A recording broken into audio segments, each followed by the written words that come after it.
बिंदु संयुक्तम नित्यम ध्यायन्ति योगिनः कामदं मोक्षदं चैव ओंकाराय नमो नमः।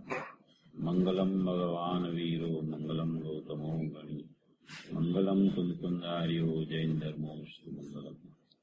सर्वमंगल मांगल्यम सर्वकल्याणकारकम प्रधानम सर्वधर्माणं जैनम जयतु शाश्वतम्। नमः समय साराय स्वानुभूत्या चकास्ते चित् स्वभावाय भावाय सर्वभावान्तरच्छिदे एगो में शशदोपादान दर्शन लक्षणों शेषामे बहिरा भावा सवे संयोग लक्षणा मारो सुशाश्वत एक दर्शन ज्ञान लक्षण जीव छे बाकी बधा संयोग लक्षण भाव मुझती बाह्य छे। हूँ एक शुद्ध सदारूपी ज्ञान दर्शनमय करे कई अन्य ते मारू जरी परमाणु मात्र नथी अरे जे जाणतो अरहंत ने गुण द्रव्य ने पर्यायपणे ते जीव जाणे आत्म ने तसु मोह पामे लय करे નથી અપ્રમત કે પ્રમત નથી જે એક જ્ઞાયક ભાવ છે એ રીત શુદ્ધ કથાઈને જે જ્ઞાત તે તો તે જ છે। જેમ નેત્ર તેમજ જ્ઞાન નથી કારક નથી ભેદ કરે જાણે જ કર્મોદય નિર્જરા બંધ તેમજ મોક્ષ ને ધ્રુવ અચલ ને અનુપમ ગતિ પામેલ સર્વે સિદ્ધને વંદી કહું શ્રુત કેવડી કથિતા સમય પ્રાકૃત। ઓમ શ્રી નમઃ નમઃ શ્રીદેવ્ય નમઃ શ્રીદેવી। 92 ગાથા ઉપર આપણો સ્વાધ્યાય ચાલે છે। 92 ગાથા એ પેલી 92 ગાથા છે અને બીજી 93 ગાથા એમાં પેલામાં અજ્ઞાનની સિદ્ધિ કરે છે અને બીજામાં એ અજ્ઞાન ટળી અને સમ્યક જ્ઞાનની ઉત્પત્તિ કેવી રીતે થાય એની ચર્ચા આચાર્ય ભગવાને આમાં ઉપાડેલી છે। આમાં જે મૂળ વાત આવે છે એની સવારે આપણે થોડી ચર્ચા થયેલી કે ભાઈ આત્મા છે એ જ્ઞાનમય છે, આત્મામાંથી પ્રગટ થાય છે તો જ્ઞાન જ માત્ર પ્રગટ થાય છે। આત્મામાંથી રાગ દ્વેષ મોહના પરિણામની પ્રગટતા કદી થતી નથી, કારણ કે જો એવા પરિણામ આત્મામાંથી પ્રગટ થતા હોય તો આત્મા રાગી દ્વેષી મોહી થઈ જાય। એટલે આત્મામાંથી પ્રગટ થાય છે એ બધા પરિણામો જ્ઞાનમય છે એવો પરિણામ જ્ઞાનનો અંશ અંદરથી પ્રગટ થાય છે। અને આમાં જે ચર્ચા આવી હતી કે ભાઈ આત્માના પરિણામ જ્ઞાન છે અને રાગ છે એ પૂતગલના પરિણામ છે, તો એ જે વિષય ચાલેલો એના વિશે થોડો એક પ્રશ્ન આવેલો એનું હું પેલા સ્પષ્ટીકરણ કરી દઉં છું। આ ગોમટ સાર છે, ગોમટ સાર નેમિચંદ સિદ્ધાંત ચક્રવર્તીએ આ બનાવેલું છે। આ ગોમટ સારમાં આની ટીકા સમ્યક જ્ઞાન ચંદ્રિકા ટોડરમલજી સાહેબે કરેલી છે અને એ ટોડરમલજી સાહેબે જે એની ટીકા કરેલી છે એમાં એક છઠ્ઠી ગાથા છે। સવારે જે બેન આવેલા એ આવ્યા હોય તો એને વધારે ખ્યાલ આવશે, ન આવ્યો હોય તો આ હું ઝેરોક્સ એના માટે લાવ્યો છું। જ્યારે આપણે વાત થયેલી કે ભાઈ રાગ છે એ રાગ ખરેખર એનો અનુભાગ દ્રવ્ય કર્મમાં પડેલો છે। શીત ઉષ્ણ અવસ્થા છે એ તો નો કર્મના પરિણામ છે, પણ શીત ઉષ્ણ અવસ્થા છે એવો જે રાગ વર્તે છે, શીત ઉષ્ણ છે અવસ્થા એવો રાગ વર્તે છે, તો એ રાગ જે વર્તે છે એ રાગ ખરેખર એનો અનુભાગ એ ખરેખર દ્રવ્ય કર્મમાં પડેલો છે। પર્યાયમાં અનાદિથી રાગ થાય છે એ તો આપણા ખ્યાલમાં છે। કોઈ જીવ એમ કે પર્યાયમાં રાગ થતો જ નથી તો એને ગુરુદેવના ઉપદેશની કાંઈ ખબર જ નથી। પણ એ રાગ પર્યાયમાં સમયે સમયે સમયે સમયે ઉત્પન્ન થાય છે, તો એ ઉત્પન્ન થાય છે એ રાગ આવ્યો ક્યાંથી અને રાગ ઉત્પન્ન થવાનું કારણ શું, અને રાગ પ્રતિ સમયે ઉત્પન્ન થયા કરે છે તો એમાં આત્માનું કાંઈ કારણપણું છે, પરનું કાંઈ કારણપણું છે કે પોતાના સત્કારકથી થયો છે, એમાં વસ્તુ સ્થિતિ છે કેવી રીતે એનું સ્પષ્ટીકરણ કરવા માટે આપણે સવારે ચર્ચા કરેલી કે ભાઈ રાગ છે એ દ્રવ્ય કર્મમાં એનો અનુભાગ પડ્યો છે અને બાહ્યમાં શીત ઉષ્ણ અવસ્થા નો કર્મમાં છે. અને એવા રાગને દ્રવ્ય કર્મનું જો લક્ષ જીવ કરે ત્યાં, તો અહીંયા ભાવ કર્મમાં સમયે એ જ સમયે રાગની ઉત્પત્તિ થાય છે. ભાવ કર્મ એટલે પોતાની પર્યાય, દ્રવ્ય કર્મ પૂતગલ છે, નો કર્મ પૂતગલ છે. ભાવ કર્મ પોતાની પર્યાય છે, જ્ઞાન છે એ પોતાનો સ્વભાવ છે, અને ત્રિકાળી નાયક છે એ જ્ઞાનને આનંદથી ભરેલો છે. આવી વસ્તુ વ્યવસ્થામાં જયારે એમ કહેવામાં આવે કે રાગનો અનુભાગ દ્રવ્ય કર્મમાં પડેલો છે, તો કોઈને પ્રશ્ન થાય કે ભાઈ રાગ છે એ દ્રવ્ય કર્મમાં કેવી રીતે હોય? રાગ તો પર્યાયમાં થાય છે. હવે એ જળમાં રાગ આવ્યો ક્યાંથી?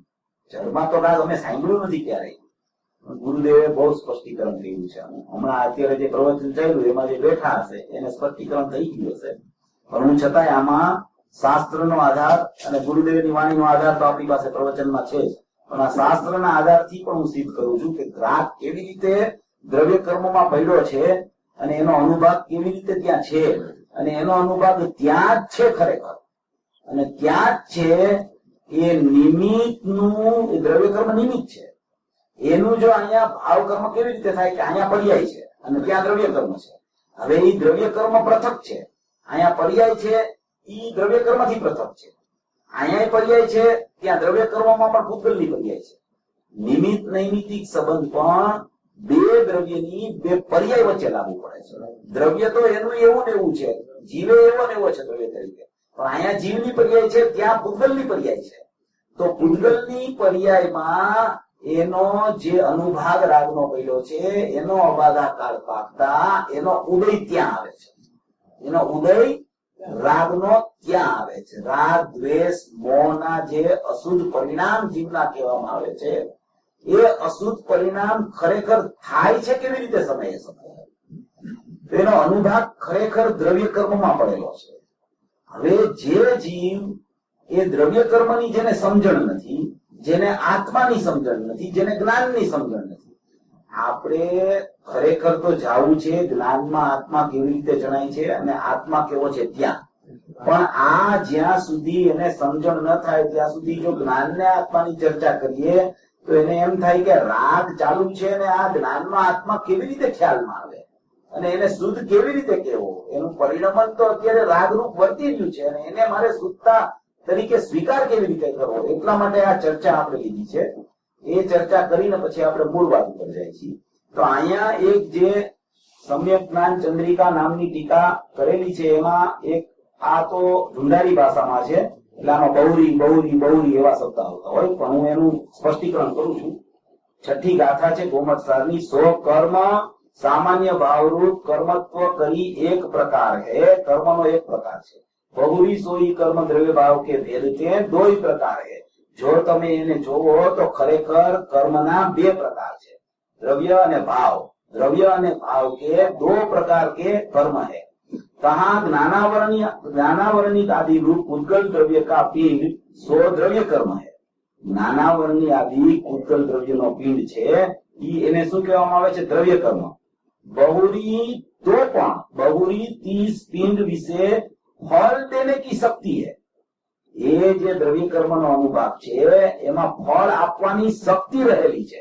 દ્રવ્ય કર્મમાં રાગ નો અનુભાગ છે એમાં ફળ આપવાની શક્તિ રહેલી છે। बहुरी 30 पिंड विषय फल देने की शक्ति है અને वो ही भाव कर्म है।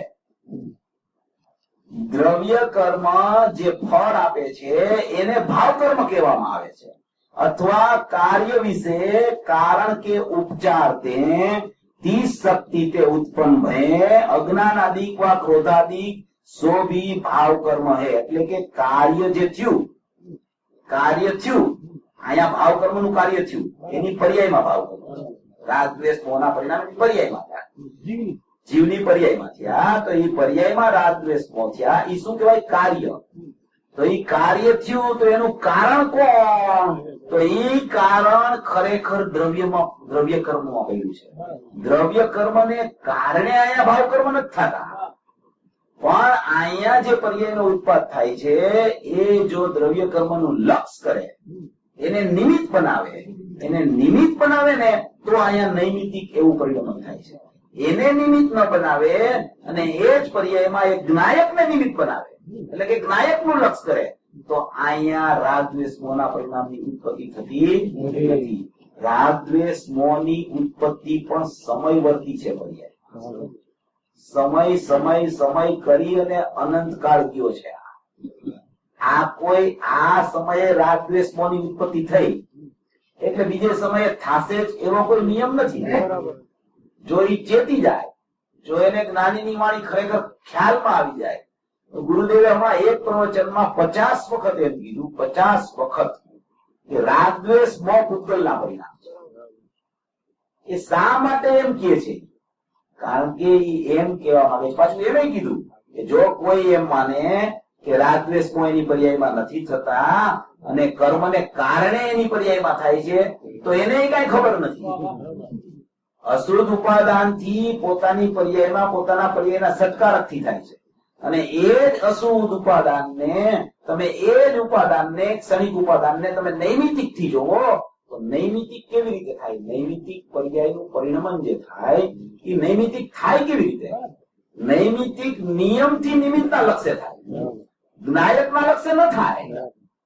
તો રાગ દ્વેષમાં ઉત્પન્ન થયા તો એને બહાર નિમિત્તનું લક્ષ કર્યું, તો ત્યાં હોય તો એનું લક્ષ કરતા અહીંયા થાય, જો ત્યાં ન હોય તો એનું લક્ષ કરતા અહીંયા થાય કેવી રીતે? એટલે આ રીતે એ વિષયને સમજવો. ન સમજાય તો એમાં ગુરુદેવના પ્રવચનોમાં આનું સ્પષ્ટીકરણ ખૂબ આવે છે, અને જેને જોવું હોય એ આ સમ્યક જ્ઞાન ચંદ્રિકામાં છઠ્ઠી ગાથા છે, એમાં એનો વિસ્તાર કોડરમલજી સાહેબે કરેલો છે. એ કર્ણાનું યોગનો વિષય છે ખરેખર તો, પણ અહીંયા રાગની સિદ્ધિ આપણે દ્રવ્ય કર્મમાં કરી અને રાગ દ્વેષ મોહ પૂતગલમાં જ એનો અનુભાગ કર્યો છે, પણ પૂતગલમાં અનુભાગ હોવા છતાં દરેક સમયે જીવ અજ્ઞાનની ઉત્પત્તિ જે કરે છે તો એ જીવ પૂતગલનું લક્ષ કરીને જ અજ્ઞાની થાય છે. અને જ્યારે પૂતગલનું લક્ષ કરી અને અજ્ઞાની અહીંયા થાય છે ત્યારે અહીંયા રાગ દ્વેષ મોહની ઉત્પત્તિ થાય છે. અહીંયા રાગ દ્વેષ મોહ છે એટલે પૂતગલનું લક્ષ કરે છે એવું નથી.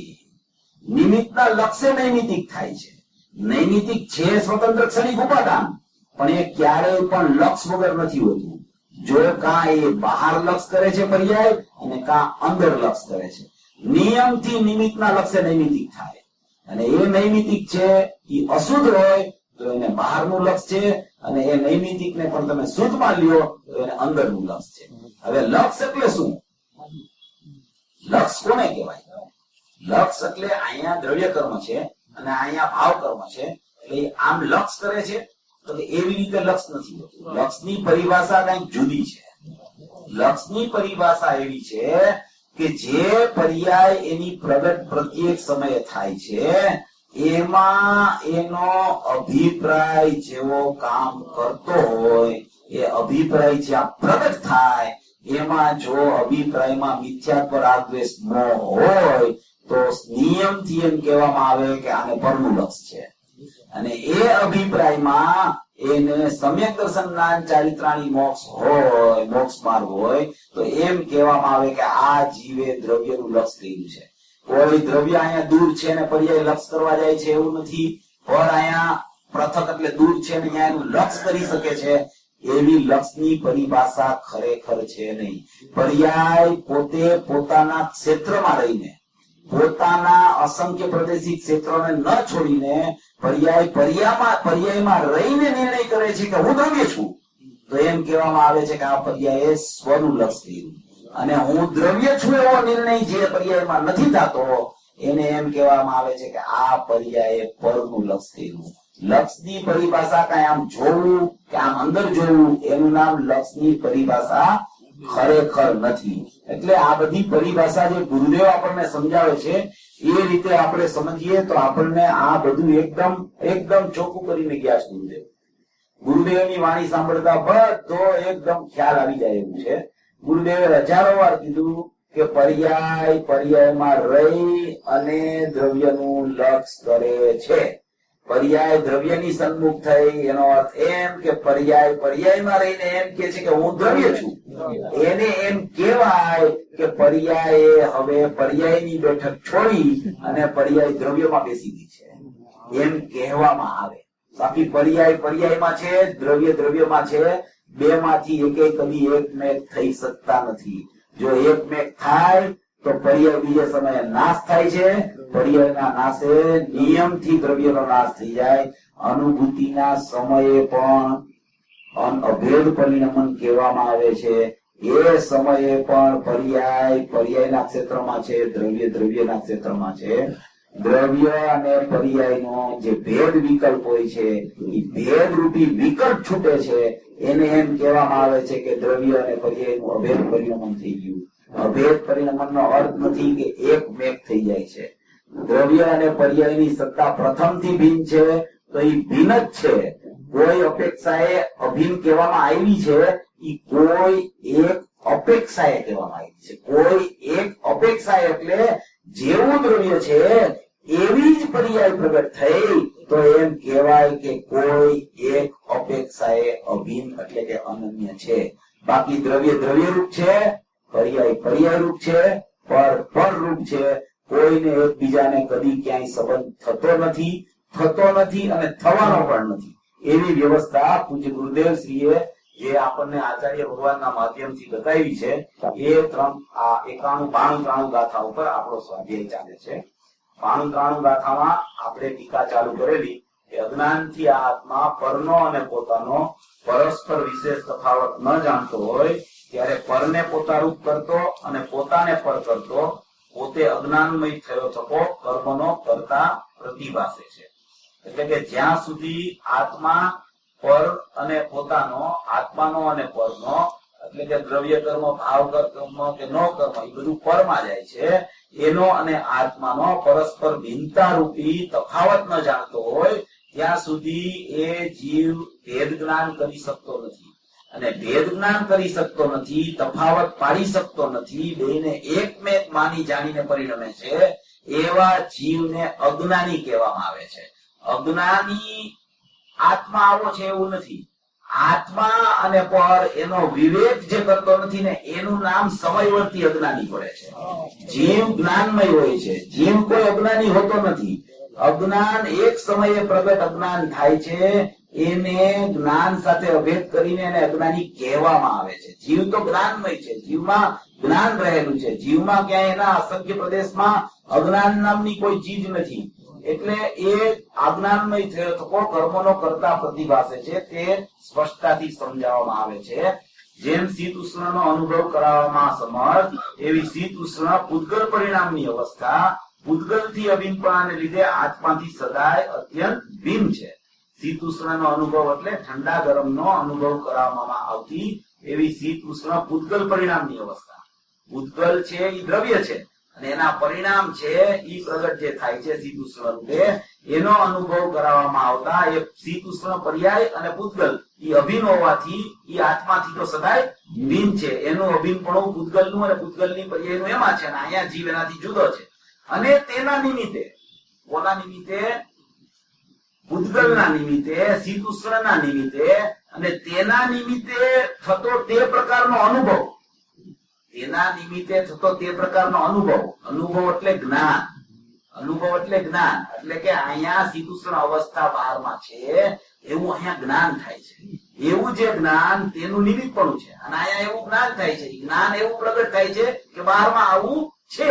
એવું જે જ્ઞાન પ્રગટ થાય છે કે બહારમાં શીત ઉષ્ણપણું છે, એવું જે જ્ઞાન છે, એવો જે અનુભવ, અનુભવ શબ્દ જ્ઞાન, એવો અનુભવ આત્માથી અભિન્નપણાને લીધે એ જ્ઞાન છે એ આત્માથી કેવું છે?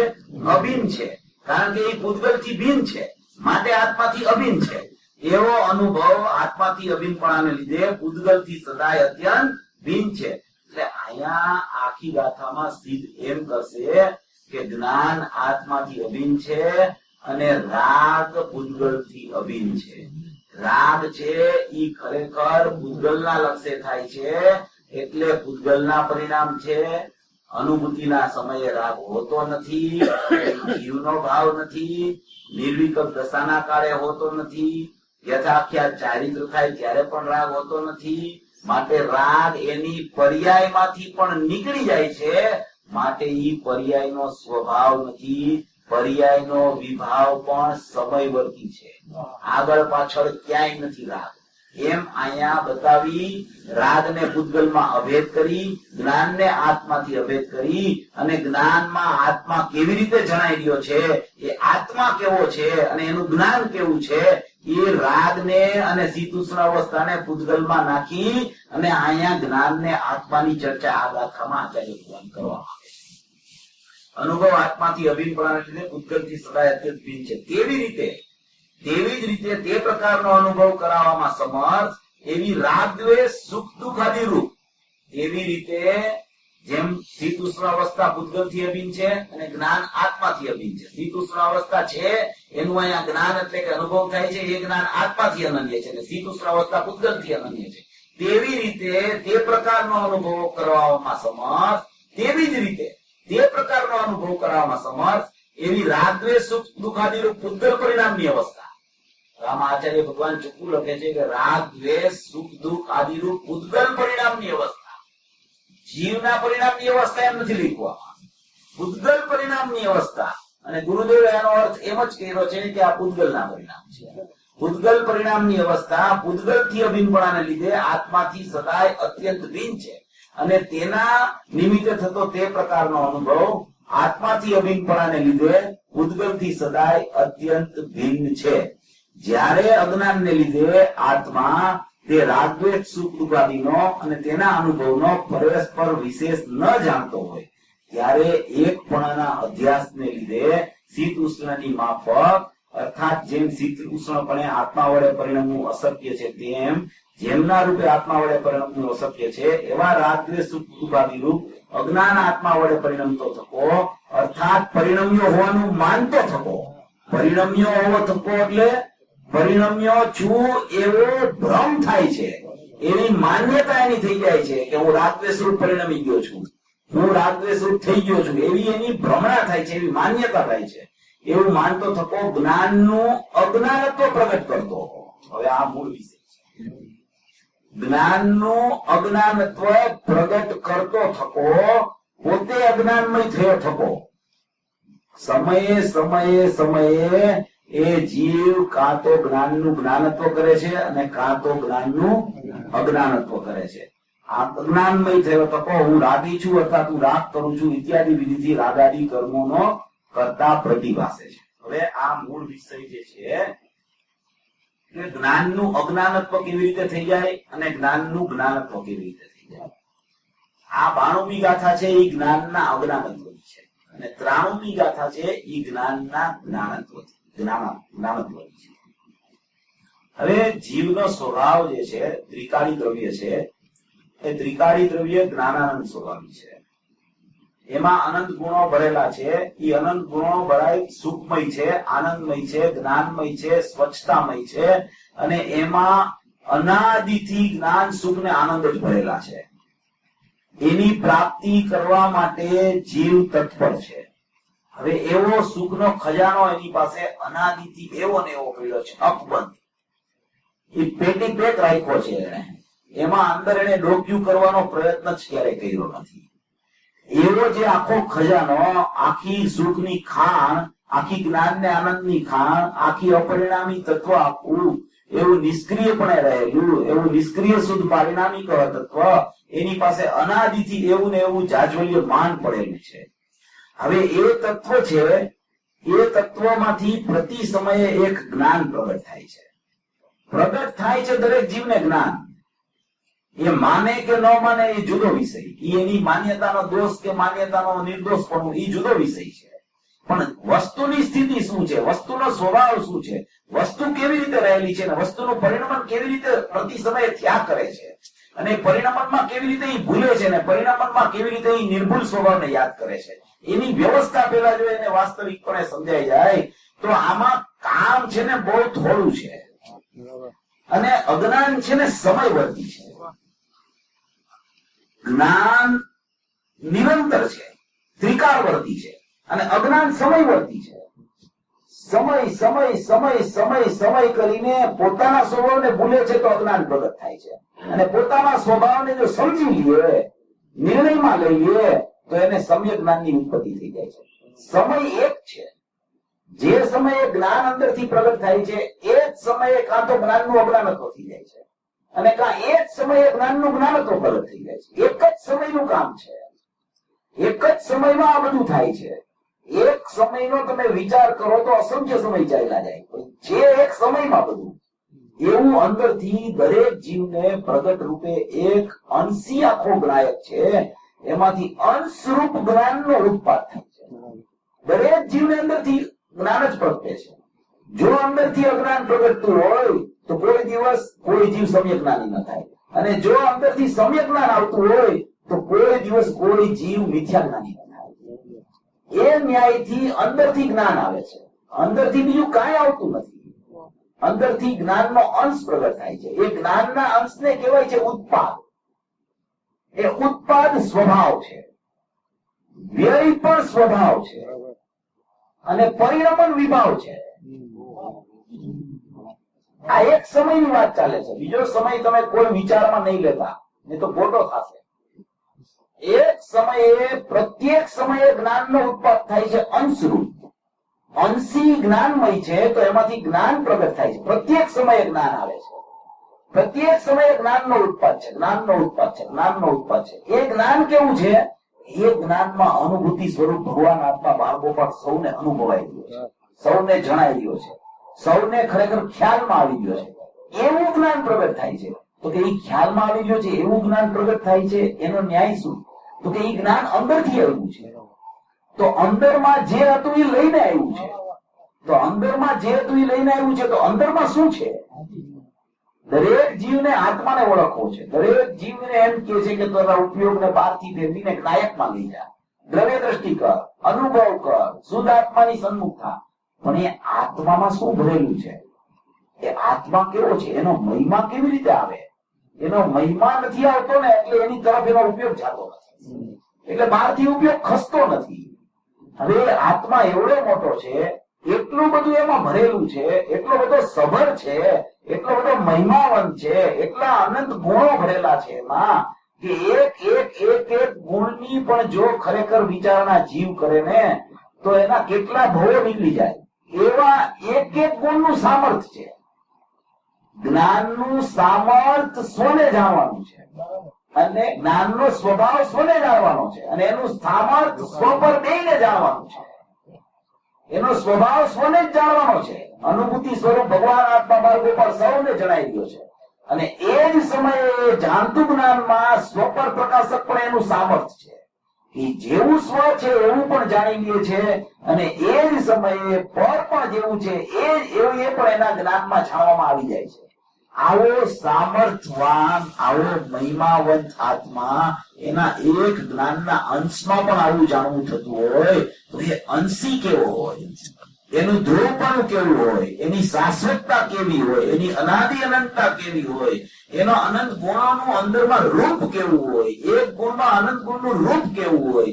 એ અનંત ગુણ કેવી રીતે પથરાયેલા હોય? અને એમાં એનું ધ્રુવતા, એનું ધ્રુવત્વ અને એની ધ્રુવતા કેવી હોય? એવો આત્મા જ્યારે એને ખરેખર વાસ્તવિકપણે સમજણમાં આવે ત્યારે જ એ જ્ઞાનનો અંશ છે ને એનું વલણ ચાલુ કરે. જ્યાં સુધી કોઈ વસ્તુનો આપણે બાહ્યમાં પણ જ્યાં સુધી પૂરો પરિચય નથી કરતા ને ત્યાં સુધી આપણે એના ઉપર દ્રષ્ટિ સંભાવતા નથી. આપણને એનો પરિચય પૂરેપૂરો થાય ને પછી જ એનો આદર કરીએ છીએ આપણે. એમ અંદરમાં પણ આ આત્મા છે એનો જ્યાં સુધી પૂરો પરિચય ન થાય ત્યાં સુધી કોઈ જીવ ત્યાં દ્રષ્ટિ કરી અને એના જ્ઞાનને નિર્મળતા રૂપે પરિણમાવી શકતો નથી. એવો જે આ આત્મા છે એમાં એક વિષય અત્યારે હમણાં જે ચાલે છે એ વિષય થોડો મારે લેવો છે. વિષય ઘણો સુંદર છે, ઘણા લોકોએ સાંભળેલો હોય પણ આમ ઘણો નવો વિષય પણ લાગે, પણ પ્રયોજનભૂત વિષય છે. ગુરુદેવે એને સ્પષ્ટ પણ કર્યો છે. ગુરુદેવે થોડો ટાઈમ મૂકી પણ દીધેલો પણ પાછો ગુરુદેવ વારંવાર એ વિષયની સ્પષ્ટતા કરતા હોય છે. એવો એક નાયક આત્મા છે, એમાં એક એનું ધ્રુવ છે. એ ધ્રુવ છે આ વિષય ગાથા ઉપર જ ચાલે છે, કોઈ વિષયથી વિષયાંતર નથી. આપણે જ્ઞાનમાં આત્મા અનુભવાઈ રહ્યો છે અને રાગદ્વેષમાં પૂતગલના પરિણામ છે, તો જ્ઞાનમાં જે આત્મા અનુભવાઈ રહ્યો છે એ આત્મા છે કેવો એનો વિષય ચાલે છે.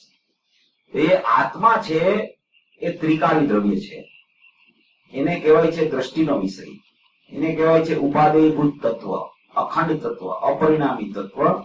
એ અપરિણામી તત્વ છે, એમાં અંદરમાં અખંડપણું હોવા છતાં એક 3 પ્રકારના વિભાગ પડે છે અંદરમાં ને અંદરમાં. એ વિભાગ જે પાડીને કહેવામાં આવે છે એ સમજાવવા માટે છે. અંદરમાં એવા વિભાગ નથી. અંદર તો અભેદ અખંડ દ્રષ્ટિનો વિષય એકરૂપ છે, પણ એ દ્રવ્ય છે, ગુણ છે અને એક એની કારણસૂત્ર પર્યાય છે. આવું 3 થઈ અને એનું એક દ્રષ્ટિના વિષયનું અખંડપણું રહેલું છે. એ અખંડપણું અનાદિ અનંત છે. એ અખંડપણાને પૂજ્ય ગુરુદેવ શ્રીએ સ્પષ્ટ કરતા દ્રવ્ય એટલે નિર્વિકલ્પ વસ્તુ એટલે કે ધ્રુવ, એના ગુણ એટલે કે અનંત ગુણો એટલે કે એનું ધ્રુવત્વ, અને એ અનંત ગુણની અનંત કારણસૂત્ર પર્યાય એટલે એની ધ્રુવતા. ધ્રુવ, ધ્રુવત્વ અને ધ્રુવતા એ ત્રણેય થઈને એક અભેદ અખંડ ધ્રુવ સ્વભાવ દ્રષ્ટિનો વિષય છે.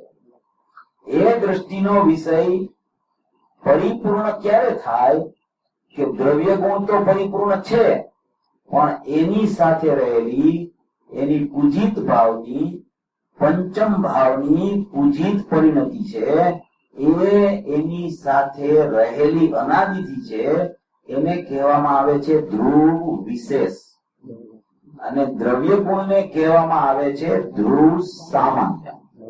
આ ધ્રુવ સામાન્ય અને ધ્રુવ વિશેષ થઈ અને આખું એક અખંડ ત્રિકાળી દ્રવ્ય છે, આખું એક શાશ્વત ત્રિકાળી દ્રવ્ય છે, આખું એક અપરિણામી તત્વ છે, આખો એક દ્રષ્ટિનો વિષય છે, ઉપાદેયભૂત તત્વ છે. કોઈને એમ થાય કે ભાઈ દ્રવ્ય ગુણ આપણે લઈ અને એની પર્યાય અશુદ્ધ રૂપે પરિણમતી બહાર રહીએ તો ઈ પૂરેપૂરો વિષય થતો નથી. તો એના માટે મુનિરાજે પદ્મપ્રભુ મલદારી દેવે નિયમસારમાં આ કારણ સૂત્રીયનો વિષય લીધો કે તારા દ્રવ્યની પરિપૂર્ણતા, તારું દ્રવ્ય, તારો ગુણ અને દ્રવ્ય શુદ્ધ, ગુણ શુદ્ધ અને તારી કારણ શુદ્ધ પર્યાય પણ શુદ્ધ. એક ધ્યાન રાખવું કે આ કારણ શુદ્ધ પર્યાય છે ને ઈ દ્રવ્ય દ્રષ્ટિના વિષયમાં છે, વર્તમાન પર્યાય બહાર હોય છે. જે કાંઈ બધું કાર્ય ચાલે છે એ બધું વર્તમાન પર્યાયમાં ચાલે છે. આપણી જે અત્યારે ચર્ચા ચાલે છે એ વર્તમાન પર્યાયમાં ચાલે છે, પણ વર્તમાન પર્યાયમાં ચર્ચા ચાલે છે ધ્રુવની. એટલે વર્તમાન પર્યાય ધ્રુવમાં નથી. ચર્ચા કરનાર હોય એ બહાર રહીએ ને તો જ બીજાની ચર્ચા કરી શકે. એટલે ચર્ચા થાય છે વર્તમાન પર્યાયમાં, પણ ચર્ચા થાય છે ધ્રુવની. એવો ધ્રુવ જે છે એવું ધ્રુવનું ધ્રુવ, એનું ધ્રુવત્વ અને એની ધ્રુવતા એટલે કે ત્રિકાળી દ્રવ્ય, એના અનંત ગુણ અને એની અનંત કારણ શુદ્ધ પર્યાય. એ ત્રિકાળી દ્રવ્ય અને ગુણને પૂજ્ય ગુરુદેવ શ્રીએ ધ્રુવ સામાન્ય કીધું અને એની કારણ શુદ્ધ પર્યાયને ધ્રુવ વિશેષ કીધું. એટલે કોઈ પણ પદાર્થ એનું સામાન્ય વિશેષાત્મક પણ કદી ન છોડે. ક્યારે એકલું સામાન્ય ન હોય અને ક્યારે એકલું વિશેષ ન હોય. પર્યાયમાં તમે જોવો વર્તમાન પર્યાયમાં તો એમાં પણ સામાન્ય વિશેષાત્મક છે, એમ ધ્રુવમાં પણ સામાન્ય વિશેષાત્મક છે. એ સામાન્ય વિશેષાત્મક ત્રિકાળી દ્રવ્ય, એના ગુણ અને એની કારણસૂત્ર પર્યાયથી પૂરું થાય છે. આ કારણસૂત્ર પર્યાયનો વિષય દ્રષ્ટિનો વિષય છે. એમાં ક્યાંય વર્તમાન સક્રિય પરિણમનનો અભાવ છે, ક્યાંય નથી. સક્રિય પરિણમન કરું છું, ક્રિયાશીલ પરિણમન, જેમાં વેદન આવે એવું પરિણમન, જેમાં આત્મા વેદાય અને અતિન્દ્રિય આનંદની ઉત્પત્તિ થાય એવું પરિણમન. એવું પરિણમન વર્તમાન પર્યાયમાં છે. અને એ વર્તમાન પર્યાયને તમે બાદ કરો તો અંદરમાં આખો ત્રિકાળી દ્રવ્ય, ત્રિકાળી ધ્રુવ આખું દ્રવ્ય ગુણ અને કારણ શુદ્ધ પર્યાયથી અખંડપણે રહેલો એક જે ઉપાદેયભૂત તત્વ છે એમાં પણ કોઈ એક અપેક્ષાએ એને પણ ગુરુદેવે પરિણમનમાં લીધું છે. એ પરિણમન કોને કહેવાય? એ વર્તમાન ક્રિયાશીલ પરિણમન નથી, એમાં વેદન નથી, એમાં કોઈ જાતના બાહ્ય પરિણામ કે અંતર્મુખ થતા પરિણામ નથી. એ બધી વર્તમાન પર્યાયની ચર્ચાઓ છે, ઉત્પાદવ્યય વાળી પર્યાયની ચર્ચાઓ છે. ઉત્પાદવ્યયથી રહિત જે ધ્રુવ દ્રષ્ટિનો વિષય છે એ ધ્રુવના દ્રષ્ટિના વિષયમાં પણ એ પરિણમન કોને કહેવાય?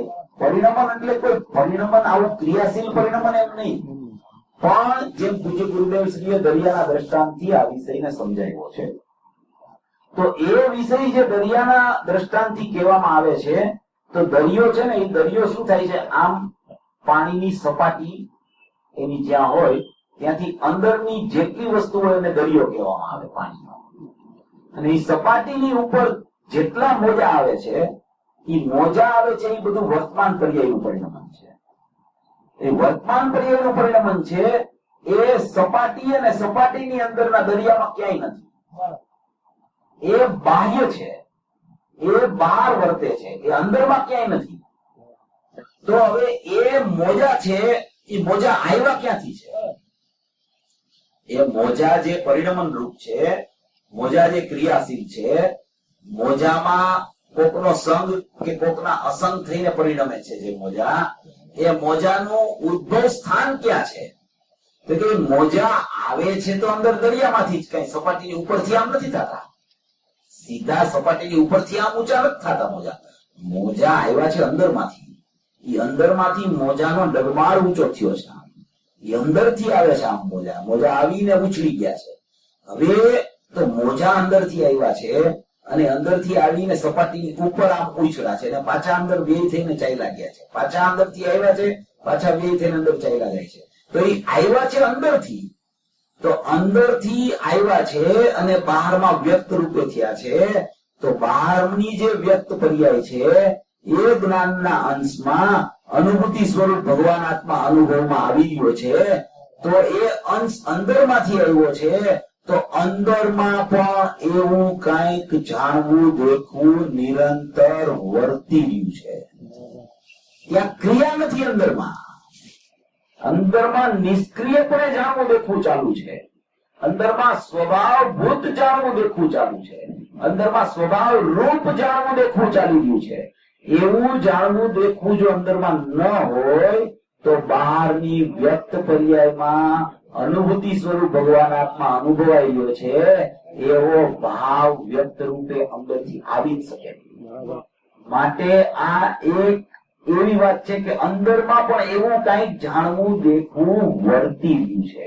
વર્તી રહ્યું છે, અહીંયા કોઈ ક્રિયા નથી. જો તમે એને ક્રિયા લઈ લેશો તો કોઈ દિવસ સમ્યક દર્શનની પર્યાય પ્રગટ નહીં થઈ શકે. કારણ કે સમ્યક દર્શનની પર્યાય નિષ્ક્રિયના આશ્રય પ્રગટ થાય છે. નિષ્ક્રિય શુદ્ધ પરિણામી કહ જે સ્થિર તત્વ છે એ સ્થિર તત્વનો આશ્રય લેતા, સ્થિર તત્વનું લક્ષ કરતા, એનો સત્કાર કરતા, એની સન્મુખ થતા અહીંયા વર્તમાન પર્યાય જે અસ્થિર હતી, જે પરિણમતી હતી, એ પરિણમન એનું સ્થિર થઈ જાય છે. દરિયાને જોતા મોજા સ્થિર થઈ જાય છે. મોજાના દ્રષ્ટાંતથી તો ખાલી કહેવામાં આવે છે, એ તો દ્રષ્ટાંત સમજાવવા માટે છે. હવે એ અંદરમાં જાણવું દેખવું એ બહારમાં જે આવ્યું છે એ અંદરથી આવ્યું છે. તો અંદરથી એ મોજા ઉછળા છે. તો અંદરથી મોજા ઉછળા છે માટે એ પરિણમન અંદરથી જાણવું જાણવું જાણવું જાણવું દેખવું અંદરમાં પણ ચાલુ જ છે. એટલા માટે એવું પરિણમન વર્તમાન ક્રિયાશીલ ઉપયોગમાં આવ્યું છે. એ વર્તમાન ક્રિયાશીલ ઉપયોગમાં અંદરમાં અનુભૂતિ સ્વરૂપ ભગવાન આત્મા અનુભવમાં આવી રહ્યો છે. હવે એ કારણસૂત્ર પર્યાય છે, એની જરૂરિયાત શું છે? કારણસૂત્ર પર્યાય જે મુનિરાજે કીધી અને પૂજ્ય ગુરુદેવ શ્રીએ કીધું કે આ વાત એવી છે કે આ ભરત ક્ષેત્રમાં નવી વાત છે. અને ગુરુદેવે જયારે 2000ની સાલમાં એનો ખુલાસો કર્યો, આજથી 70 વર્ષ પહેલા, ત્યારે તો ગુરુદેવ એમ કહેતા હતા કે આ તો સંતોના કાળજા છે, આ તો મહામહિમાવંત છે. આ સમજણમાં ન આવે તો પણ ધ્યાનથી જે આને સાંભળશે એનું જ્ઞાન પણ નિર્મળ થઈ જશે. એની પાત્રતા કોઈ ઉચ્ચ કક્ષાની છે. આ તો ગુલાબ જાંબુ જેવો અધિકાર પીરસાઈ રહ્યો છે. આ તો અધ્યાત્મનું અમૃત શ્રોતાઓના કાનમાં રેડાઈ રહ્યું છે. એવા એવા વિશેષણોથી નવાજી અને પૂજ્ય ગુરુદેવશ્રીએ આ વાત એટલી બધી હર્ષથી અને હોંશપૂર્વક કરેલી છે. અને છેલ્લે છેલ્લે 1980 ની સાલમાં એમનો સ્વર્ગવાસ થયો ત્યાં સુધી આ વાત કરતા આવ્યા છે. કેટલી જગ્યાએ આ વાત એને વચ્ચે વચ્ચે વચ્ચે વચ્ચે કહી છે. એટલે એને એની અંદરમાં ખૂબ પ્રીતિ હતી. પણ આ તો એને વાત જયારે બહાર પાડી ત્યારે મોટા મોટા પંડિતો કોઈ સમજી ન શક્યા, એટલે એ વિષય એને બંધ કરી દીધો. એવી આ કારણ શુદ્ધ પર્યાય અનાદિથી જીવ પાસે રહેલી છે. એ કારણ શુદ્ધ પર્યાય નિયમસારની 3જી ગાથામાં, 10મી ગાથામાં, 11, 12મી ગાથામાં, 13મી ગાથામાં, 15મી ગાથામાં, ત્યાર પછીના ઘણા નિયમસારના કળશોમાં, 75 કળશમાં, 109 કળશમાં, 77 થી 81 ગાથામાં, 50મી ગાથામાં, 38મી ગાથામાં કાઢો તો નીકળે એવી ઘણી ગાથામાં નિયમસારમાં આચાર્ય મુનિરાજે આ વાતનું સ્પષ્ટીકરણ કર્યું છે. હવે એમાં જે અંદરની જે વિષય અંદરમાં આખો ધ્રુવપણે રહેલો છે, જો અત્યારે આપણે ચર્ચા ચાલે છે ઉપયોગમાં અને ચર્ચા ચાલે છે ધ્રુવની, તો એ ધ્રુવની ચર્ચા છે ને ઈ અભેદનો ભેદ છે. કારણ શુદ્ધ પર્યાયની ચર્ચા ઈ કોની છે? અભેદની ચર્ચા છે. અને ઈ અભેદમાં આપણે કારણ શુદ્ધ પર્યાયનો ભેદ પાડીને એને સમજવાનો પ્રયત્ન કરીએ છીએ. કારણ કે ઈ ભેદ છે ને ઈ અભેદને અભિનંદે છે. માટે કારણ કે ત્યાં ભેદ પડતો નથી. ઈ અભેદનો ભેદ અભેદ છે ખરેખર. અભેદના ભેદને સમજતા પણ અભેદનું લક્ષ થઈ જાય છે. એટલા માટે આ ચર્ચા આત્મા સમજવા માટે છે. હવે એ કારણ શુદ્ધ પર્યાય છે એ એક તો વર્તમાન પર્યાયમાં કારણ બને છે, એક તો એ પરિણામને શુદ્ધ જ્ઞાન ચેતના પરિણામ કીધા છે, એક તો એ પરિણામને સ્વરૂપ પ્રત્યક્ષ જ્ઞાન કીધું છે, અને એક તો એ પરિણામને પૂજિત પંચમ ભાવની પરિણતિ પણ કીધી છે.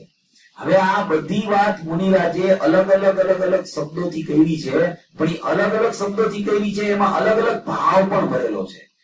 જે મુનિરાજ પ્રચુર સ્વસંવેદનના ધારક, 3 કસાયના અભાવ વાળા, કે જેને ક્ષણમાં 7મું ને ક્ષણમાં 6ઠું એવી નિર્વિકલ્પ ધારાની અમૃત ધારા એવી વહેતી હોય કે વિકલ્પ જયારે ક્યારેક આવે તો પણ એને ભાવ આવું લખવાનો આવે અંદરના સ્વરૂપ.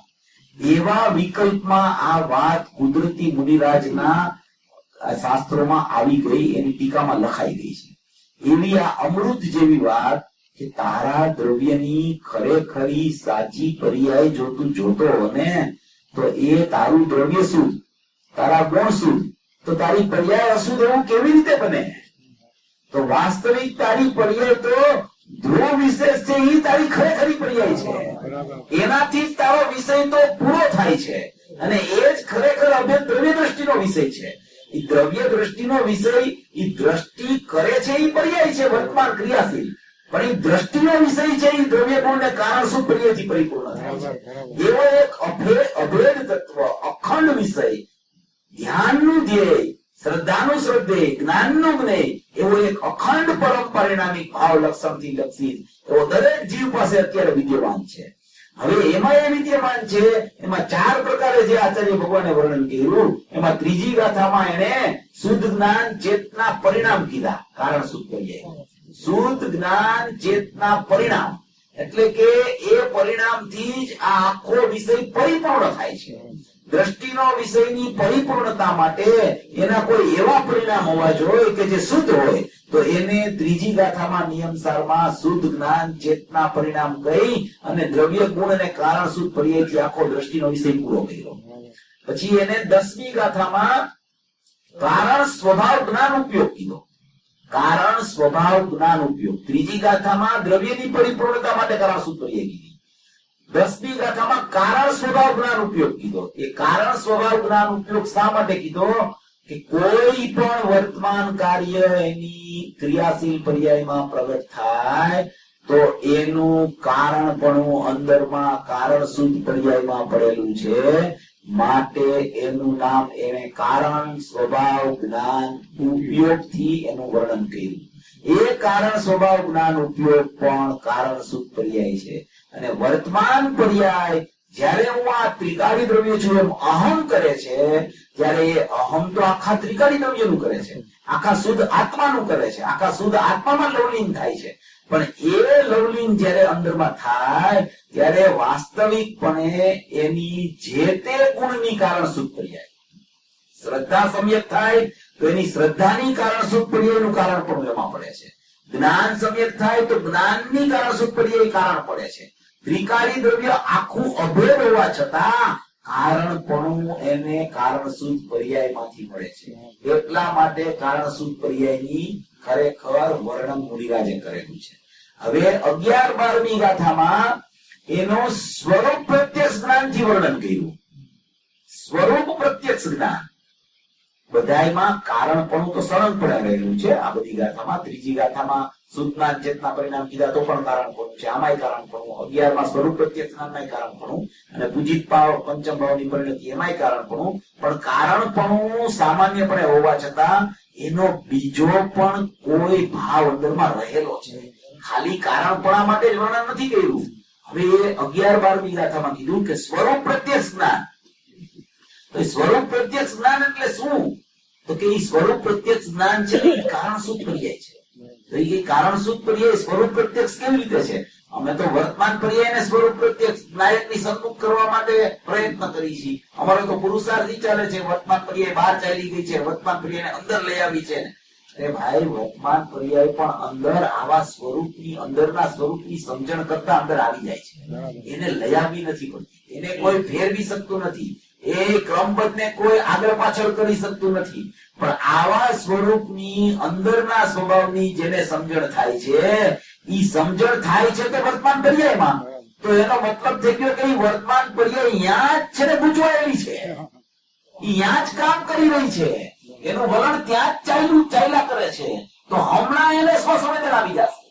એવી આ 11-12મી ગાથામાં જે સ્વરૂપ પ્રત્યક્ષ જ્ઞાન કીધું એ જ્ઞાયક આખો ધ્રુવ સામાન્ય છે, અને આ કારણ શુદ્ધ પર્યાય ધ્રુવ વિશેષ છે. તો ધ્રુવ વિશેષને સ્વરૂપ પ્રત્યક્ષ જ્ઞાન કીધું. એટલે કે ઈ ધ્રુવ સામાન્ય જે સ્વરૂપ છે, ઈ ધ્રુવ સામાન્ય સ્વરૂપની આ પ્રત્યક્ષ થયેલું જ્ઞાન છે. એટલે પ્રત્યક્ષ થયેલું એટલે ક્રિયા નથી ત્યાં, ઈ પ્રત્યક્ષ વર્તે છે, પ્રત્યક્ષ વર્તી રહ્યું છે. એને સ્વરૂપ પ્રત્યક્ષ જ્ઞાન, સ્વરૂપ પ્રત્યક્ષ જ્ઞાન, સ્વરૂપ પ્રત્યક્ષ જ્ઞાન કઈ એને વર્ણન કર્યું. એમાં કારણપણું તો છે, એ પાછું સ્વરૂપ પ્રત્યક્ષ છે. કારણપણું છે અને સ્વરૂપ પ્રત્યક્ષ છે. એવું સ્વરૂપ પ્રત્યક્ષ જ્ઞાન ત્યાંથી આ 17-18 ગાથા નીકળે છે. કે આ સ્વરૂપ પ્રત્યક્ષ જ્ઞાન છે, એ જ્ઞાન પૂરા આખા આત્માને, એનું આખું દ્રવ્ય, એના અનંત ગુણો અને એની અનંત કારણ શુદ્ધ પર્યાયો, એને જાણવા માટે સ્વરૂપ પ્રત્યક્ષ જ્ઞાન એની પાસે રહેલું છે કે ઈ એને નિરંતર આખા સ્વભાવવાનને જાણ્યા કરે છે. એવું જ્ઞાન વર્તી રહ્યું છે. એ વર્તી રહ્યું છે જે જ્ઞાન સ્વભાવવાન અને સ્વભાવ એ વર્તી રહ્યો છે, ત્યાંથી એક સરવાણી ફૂટીને બહાર ઉપયોગમાં, ક્રિયાશીલ ઉપયોગમાં આવી છે. અને એ ક્રિયાશીલ ઉપયોગ 17-18 ગાથામાં કીધો કે બાળ ગોપાળ સૌને અનુભૂતિ સ્વરૂપ ભગવાન આત્મા અનુભવમાં આવી રહ્યો છે. એવો જેને ખ્યાલ આવે એને અનુભૂતિ તરત જ થાય છે. આટલી જ છે ને આત્માની મર્યાદા અહીં સુધી છે. એક તો એના ધ્રુવ વિશેષ સુધી એની ત્રિકાળી દ્રવ્યની મર્યાદા છે, અને એક તો એના ઉપયોગ સુધી એની વર્તમાન પર્યાયની મર્યાદા છે. એની બહાર જેટલું થાય છે, જેટલું વિભાવરૂપ થાય છે, એ બધું પૂતગલના લક્ષ્ય પરિણમન થતું હોવાથી એને ખરેખર બધાને પૂતગલમાં આચાર્ય ભગવાને નાખ્યું છે અને ગુરુદેવે કીધું છે. એટલે એની સામુ આપણે નજર કરવાની નથી. આપણે આપણો અંદરનો સ્વભાવ કેવો છે, અંદરનું મહિમાવંત દ્રવ્ય કેવું છે, અંદરનો કારણ સ્વભાવ જ્ઞાન ઉપયોગમાં વર્તી ગયેલો કારણ સમયસાર ભગવાન આત્મા કેવો છે, એની ખરેખર જો વિચારણા જીવ એના વર્તમાન જ્ઞાન ઉપયોગમાં કરે તો એનો જ્ઞાન ઉપયોગ રીએ છે તો અભેદના ભેદમાં રીએ છે, અને અને અભેદના ભેદમાં રહેતો જ્ઞાન ઉપયોગ તરત જ અભેદને અભિનંદી અને અનુભૂતિ કરી દે છે. આવી 11મી 12મી ગાથા પીધા પછી 15મી ગાથામાં કારણ શુદ્ધ પર્યાય એવો શબ્દ આવ્યો અને એ કારણ શુદ્ધ પર્યાય શબ્દ આવ્યો એમાં એમ કીધું કે આ પોતાના ત્રિકાળી ધ્રુવ અને એના અનંત ગુણો એની સાથે વર્તતી પૂજિત પંચમ ભાવની પરિણતિ. પૂજિત એટલે પૂજનિક, પંચમ ભાવ એટલે પારિણામિક ભાવ અને પરિણતિ એટલે અનંત ગુણની અનંત કારણ શુદ્ધ પર્યાય એનું અભેદપણું એને પરિણતિ કહેવાય.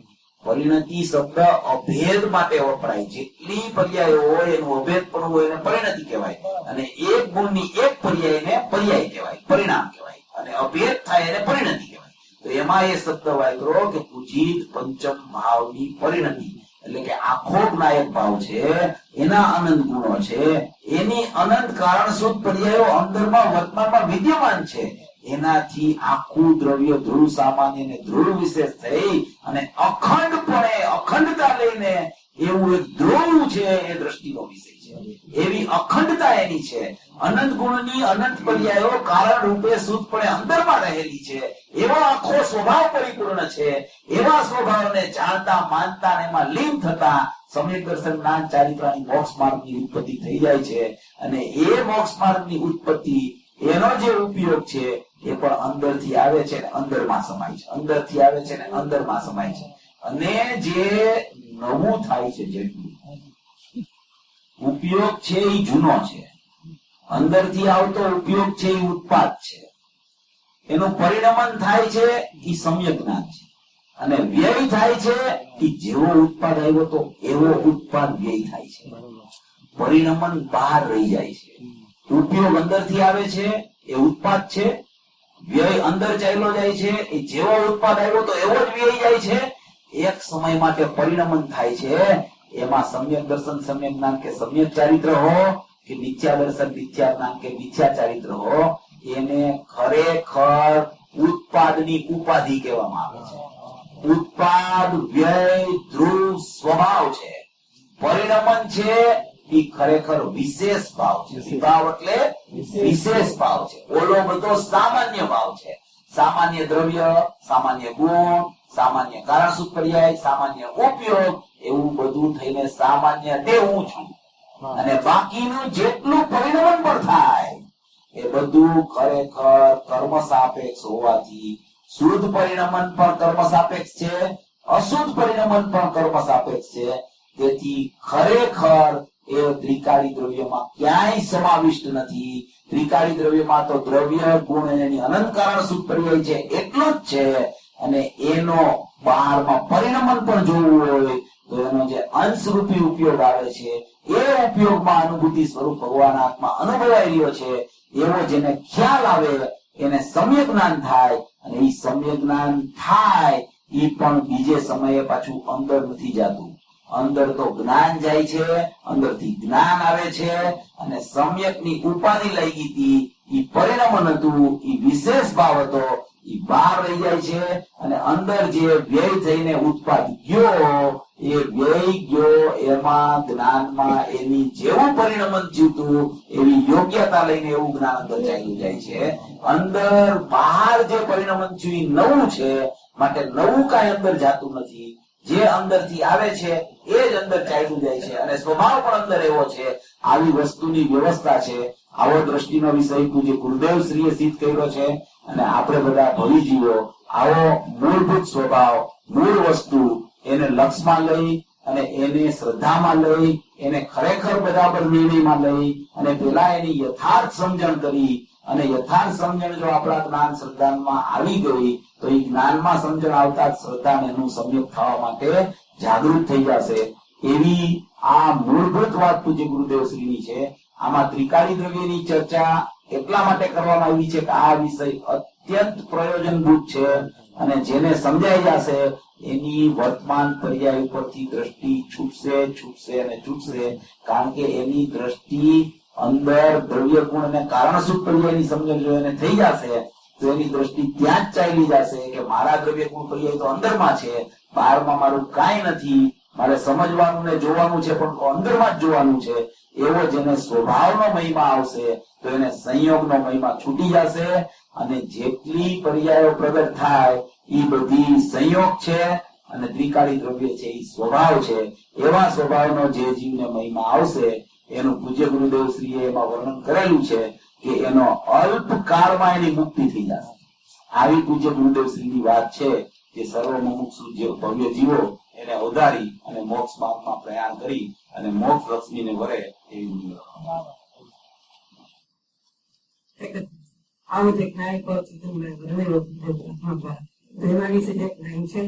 નિજ જ્ઞાયક ही निश्चय गुरुवर अहो दृष्टि में आया. निज ज्ञायक ही निश्चय गुरुवर अहो दृष्टि में आया. स्वयं सिद्ध ज्ञानानंद सागर अंतर में लहराया. स्वयं सिद्ध ज्ञानानंद सागर अंतर में लहराया. नित्य निरंजन रूप सुहाया. नित्य निरंजन रूप सुहाया. जानन हार जनाए. नित्य निरंजन रूप सुहाया. जानन हार जनाए. जंगल में मुनिराज हो मंगल स्वरूप निज ध्यावे. जंगल में मुनिराज हो अरे सोनगढ़ में गुरुदेव श्री. सोनगढ़ में गुरुदेव श्री ज्ञायक स्वभाव को ध्यावे. सोनगढ़ में गुरुदेव श्री ज्ञायक स्वभाव को ध्यावे. बैठ समीप मुमुक्षु हम सब ज्ञायक की धुन लगावे.